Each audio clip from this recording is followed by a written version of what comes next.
Entonces decíamos que para representar el cubo podíamos partir de una cara. La voy a calcar, no es una forma precisa, ya que al calcarla lo estoy haciendo ligeramente más grande. Entonces tengo aquí un cuadrado, ¿no? Y ahora decíamos que al seguir una dirección, que por ejemplo podíamos hacer aquí la unión de estos vértices, de manera que aquí sale un ángulo de 45, ¿no?, respecto a esta línea, ¿no?, o 135 si lo contamos por aquí, ¿no? Bueno, ¿qué pasa entonces si yo lo coloco así? Vemos que esto es la perspectiva caballera de la figura, de manera que ahora la cara cuadrada esta de arriba está proyectada aquí, ¿no? Pero no hemos hecho reducción, hemos hecho ampliación. De repente esto mide 1 centímetro y al proyectarlo aquí se proyecta transformado en 3 centímetros. Sí, perdón, ¿me dices?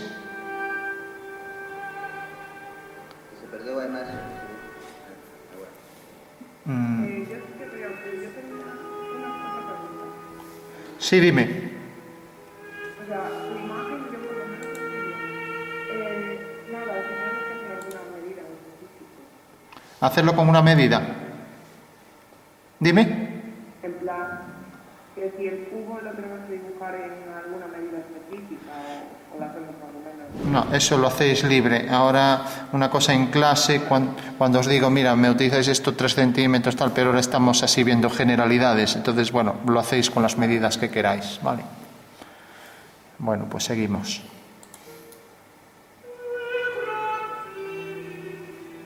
Bueno, decíamos que la sombra del cubo iba a ser realmente la caballera, ya lo comentamos el otro día, ¿no? Y que cogíamos este ángulo, si prolongamos esta línea, el ángulo este de 45 grados, ¿no?, según aquella norma 1 en 1031, ¿no? Entonces tenemos este eje X, tenemos este eje vertical Z y tenemos este eje en esta dirección Y, ¿vale? Bueno, pues al desplazar esto, decíamos que la normativa esa, la norma UNE, también me decía que cogiera la mitad de la arista y la colocara aquí. O sea que puedo venir con el compás, coger esta medida a la mitad y pasarla mediante un giro aquí. De manera que ahora vuelvo a calcar el cuadrado, ya que es la misma figura desplazada.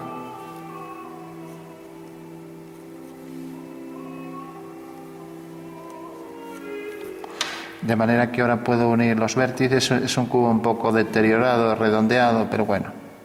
Bueno, pues ese sería el cubo en perspectiva caballera, ¿vale?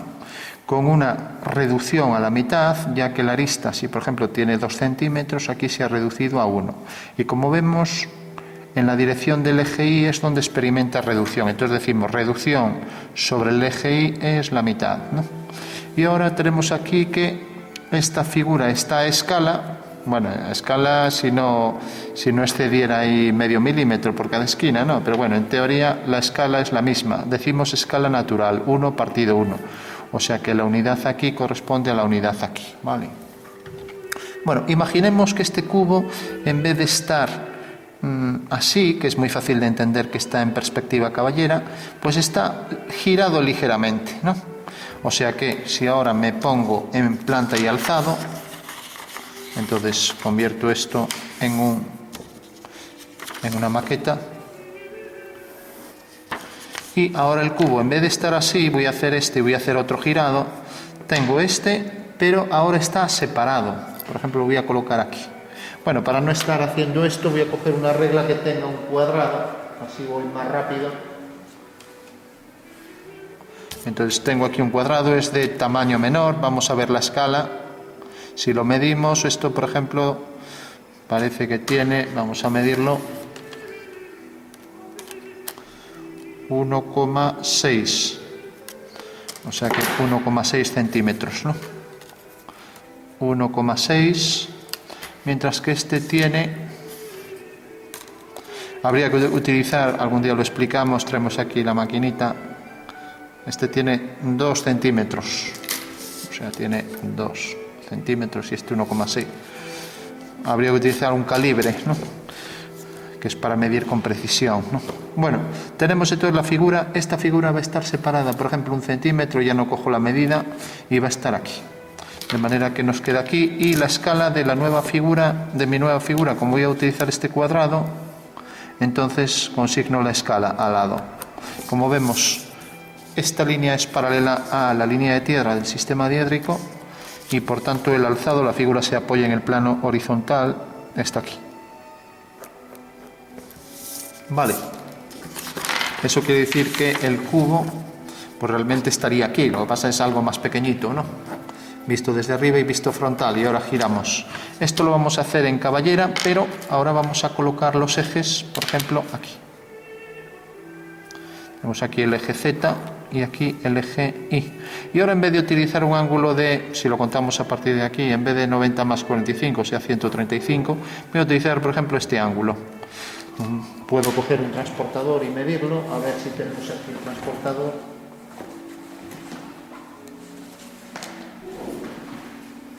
Entonces vengo aquí, cojo esta regla y aquí me mide los ángulos. Voy a coger, por ejemplo, marco aquí el origen de coordenadas y voy a coger, por ejemplo, 120 grados. No, o sea que en realidad sería, a ver, que aquí no está muy bien, 90, hasta aquí es 90, 120, ¿no? También cuenta a partir de aquí 60, ya que, a ver, que está saliendo fuera, decíamos 90, el hecho de que no coincida muy bien con las líneas, que las perpendiculares no están muy bien hechas. Entonces tenemos 90 más 30, 120, y de 120 a 180, pues aquí tenemos 60, o sea que nos da los dos ángulos. Entonces lo vamos a hacer si lo hacemos aquí, se nos va a solapar. Entonces, si lo hacemos hacia este lado, voy a coger mejor aquí un ángulo de 150. Entonces marco aquí 150. Y eso quiere decir que realmente aquí nos va a quedar el eje Y. O sea, como vemos, puedo intercambiar los ángulos. Aquí cogí, recuerdo que puedo contar hacia aquí o hacia aquí. A partir de ahora vamos a contarlo hacia aquí, ¿no? 150 grados, ¿vale? No, perdón, 135 era en este caso. Y aquí estamos cogiendo 150, o sea que aquí hay 30, ¿no? Entonces tenemos aquí X o Y, ya que este es el eje Y, este Z y este X. X o Y igual a 150 grados sexagesimales. Y la reducción, bueno, en principio vamos a hacerla un medio, luego haremos otras reducciones. Entonces esta figura está así, pero ahora de repente cojo esta misma figura y la giro ligeramente, ¿no? Esta misma, bueno, otra que esta figura la estamos haciendo a escala 1,6 partido por 2. Podemos poner 16 partido 20 y quitamos la coma, ¿no? Que es más fácil de entender. Simplificamos, 2 por 8, 16, 2 por 10, 20.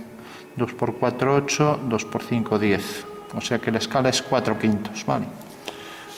Bueno, tenemos entonces ya la escala de este nuevo objeto, pero ahora lo vamos a girar y podemos girarlo, por ejemplo, vamos a girarlo, a ver, vamos a hacerlo con un ángulo cualquiera, a ver si no vamos a perder mucho tiempo. Vamos a hacerlo según esta orientación, así.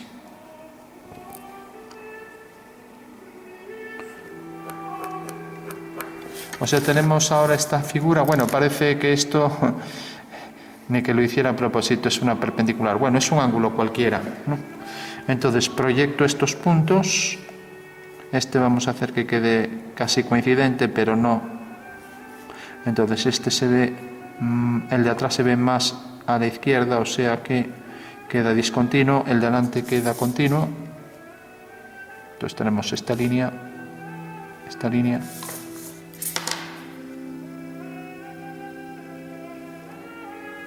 Y ahora esta que teníamos de este lado y luego la continua aquí.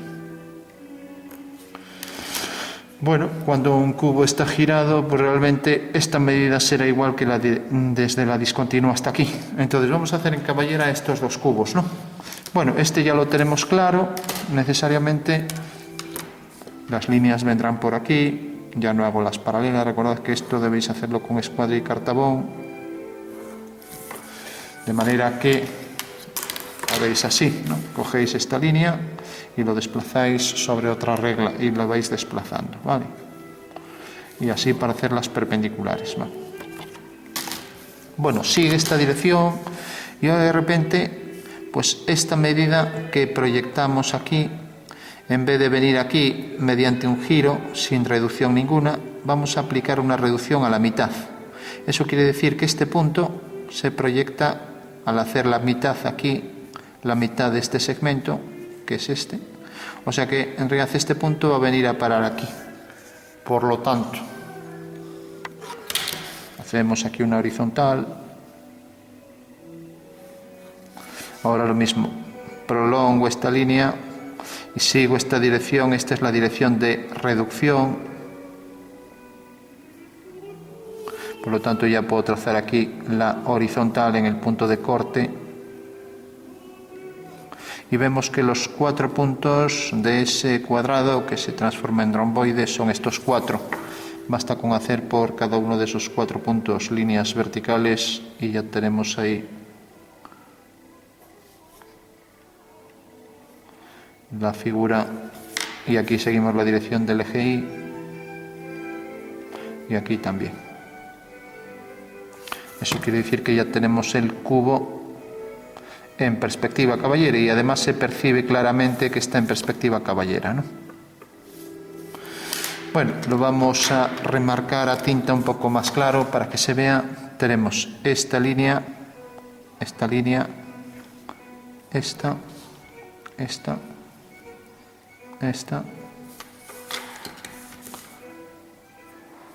esta, esta.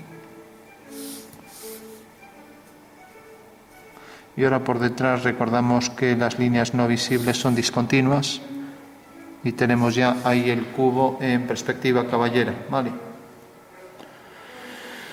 Bueno, y esto es exactamente lo mismo que, para que lo entendamos en el espacio, que esto es un plano donde tenemos aquí la proyección alzado y este plano, en realidad, imaginad en el espacio que lo estamos girando, o sea que este plano, al girarlo, viene a parar aquí, así. O sea que este punto viene a parar aquí y tenemos la configuración espacial aquí, ¿no? Podríamos sombrear todo por aquí, como haciendo ver de que realmente en el espacio lo que sucede es esto, ¿no? Que cojo este plano irregular y lo giro y entonces ahora tengo ya esa figura en planta, ¿no?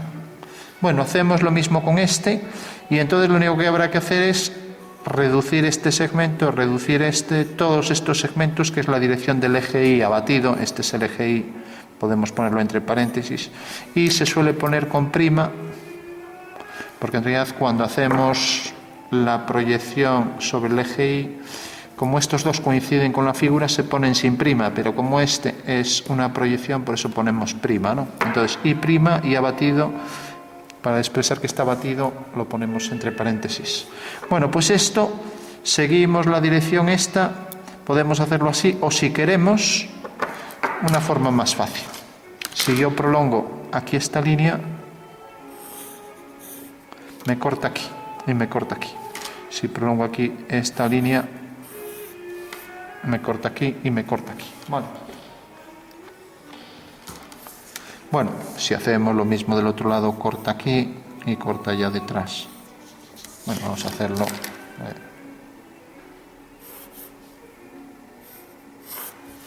Bueno, entonces tenemos los puntos de corte. Necesariamente estos dos puntos, al levantar este plano, va a ser exactamente igual, pero este va a seguir esta dirección,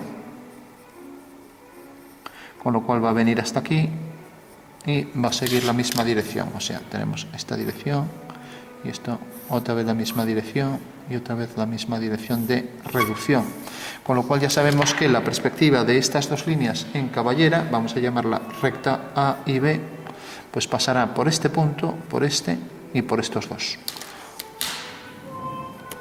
Vaya, se me rompió. Bueno, tengo aquí otro. A ver, tenemos entonces esta línea y tenemos esta.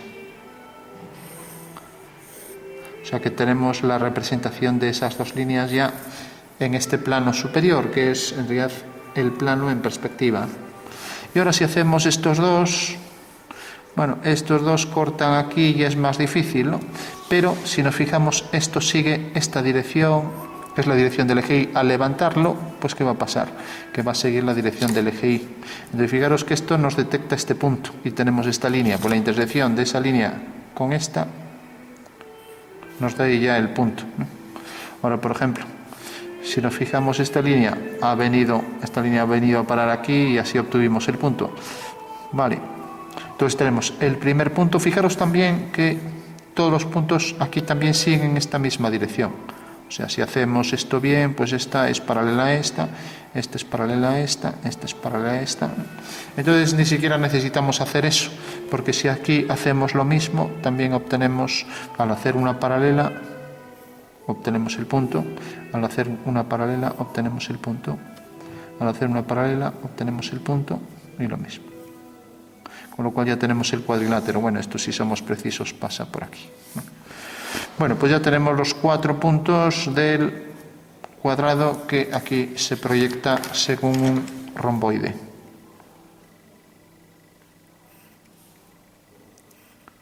Bueno, esos son los 4 puntos. Y las alturas son las mismas, ¿no? Ya que eso no varía. O sea que cogemos esa medida, la colocamos aquí. Bueno, voy a coger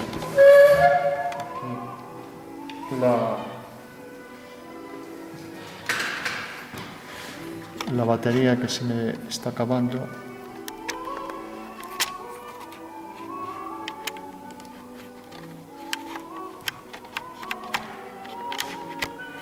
Bueno, entonces decíamos que, ya para que no nos liemos con tanta línea, cuando tengo la perspectiva, cuando tengo mejor la planta y alzado de un punto, por ejemplo el punto A está el que queda aquí, realmente en diédrico, ¿no?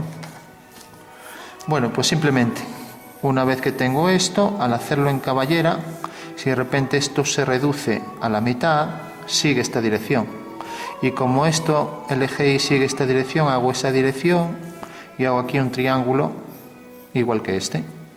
Con lo cual ya tengo la perspectiva del punto. Levanto una vertical, sigo la dirección, o sea que ese punto queda aquí.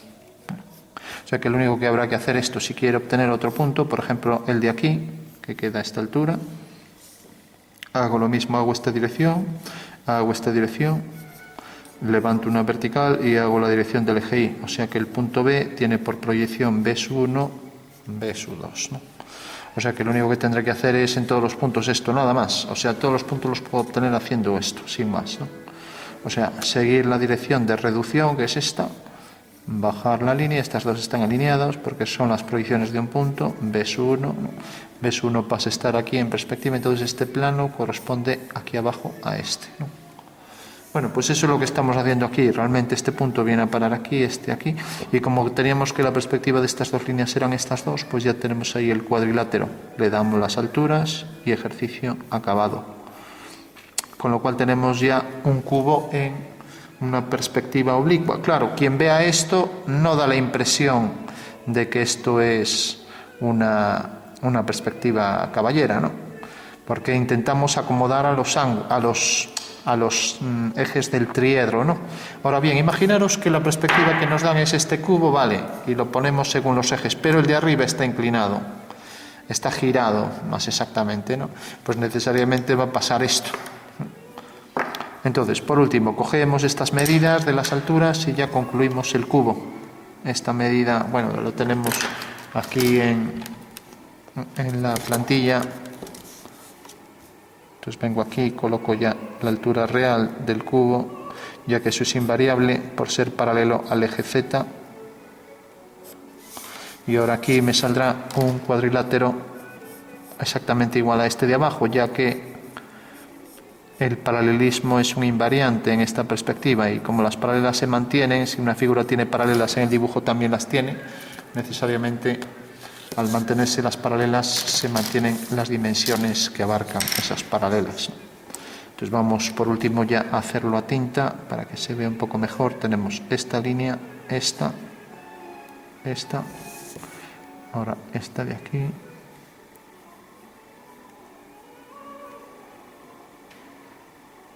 Recordamos que las líneas visibles, las aristas son intersección de planos, aparecen con línea continua, mientras que las que están detrás deben estar discontinuas, ¿no? Son líneas para indicar que no se verían bajo esta perspectiva.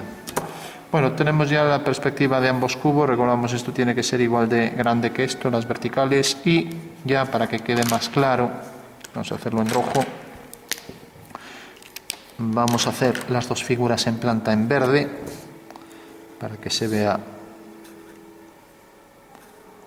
más claro. Recordad que podéis utilizar colores siempre y cuando los utilicéis con HB portaminas, ¿vale? Para que todas las líneas tengan el mismo grosor, ya que esto es un dibujo de precisión. No me utilicéis lápices de carpintero. Bueno, entonces teníamos este punto, el punto A se proyectaba según la dirección esta, y esta es su perspectiva. El punto B según la misma dirección, el punto C, y así con todos. Y el punto D, C y D. Mientras que estos 4 puntos también siguen la misma dirección de reducción, con lo cual ya tenemos ambas figuras ya perfectamente definidas, ¿no?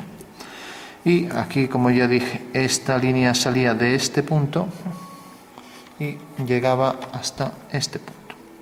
Pues como esto se reduce a la mitad aparece aquí, eso quiere decir que viene a parar aquí. Y esta es la dirección que nos define la reducción. Este segmento se reduce a la mitad, aparece aquí. Bueno, por eso esta línea en perspectiva pues era la línea que viene desde aquí hasta el punto reducido a la mitad, ¿no? Y ya tenemos la perspectiva de los dos cubos, ¿no? Bueno, tenemos perspectiva de dos cubos, uno está girado, otro no. Vamos por último, tenemos la escala 4/5, tenemos el ángulo 150, contado a partir de aquí, ¿no?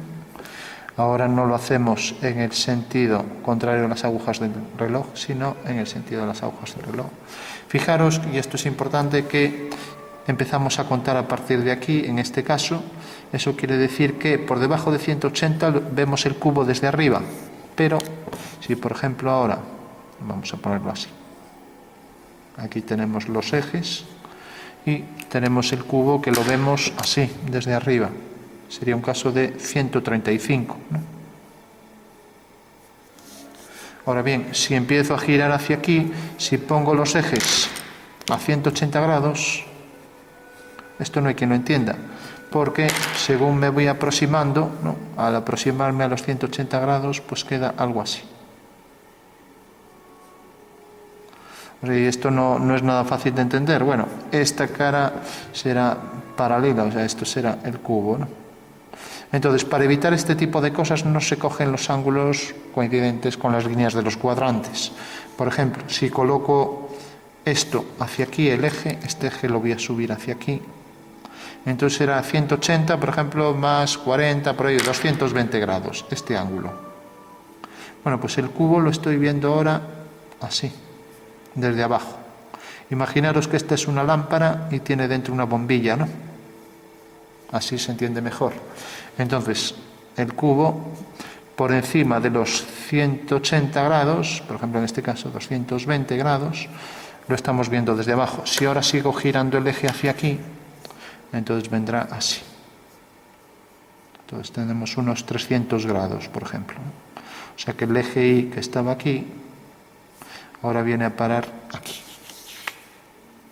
Entonces tenemos todo este ángulo que son 300. La bombilla queda aquí, lo volvemos a ver desde abajo.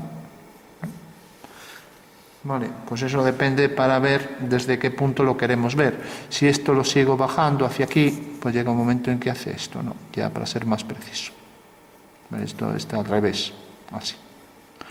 O sea que en realidad, pues el cubo quedaría así. Y no hay quien lo entienda, ¿no? O sea que no debemos hacer coincidir. Fijaros que esta cara, según se aproxima aquí, o mejor esta para verlo mejor, pues esa forma en romboide llega a convertirse aquí en una línea, ¿no? Entonces este será el ángulo de 180. Entonces no debemos coger 180, igual que no debemos coger el ángulo de 90, ¿no? Porque en realidad aquí, por ejemplo, 45, en este caso, si contamos así, pues esto sería un ángulo de 45. Lo estamos viendo desde arriba, ¿no? Si cogemos 0, viene a parar aquí y viene, entonces queda así. Bueno, o sea, tampoco se entiende nada. Por eso decía, los puntos coincidentes con los cuadrantes, 0, 90, 180, 270, 360, esos puntos no los cogemos, ¿no? Por ejemplo, si cojo 90, al venir esto hacia aquí, viene y al final hace esto. Aquí está el cuadrado y aquí está el eje, ¿no? Y por detrás tenemos el eje X y el eje Y. Tampoco se entiende nada, ¿no? Entonces es algo a evitar, ¿no? Si lo giro ligeramente, pues ya se entiende por qué hace algo así. Por ejemplo, podría ser el ángulo de 100 grados, ¿no? Bueno, pues esos son los ángulos. Voy a colocar esto aquí para tapar la luz. A ver si logro tapar.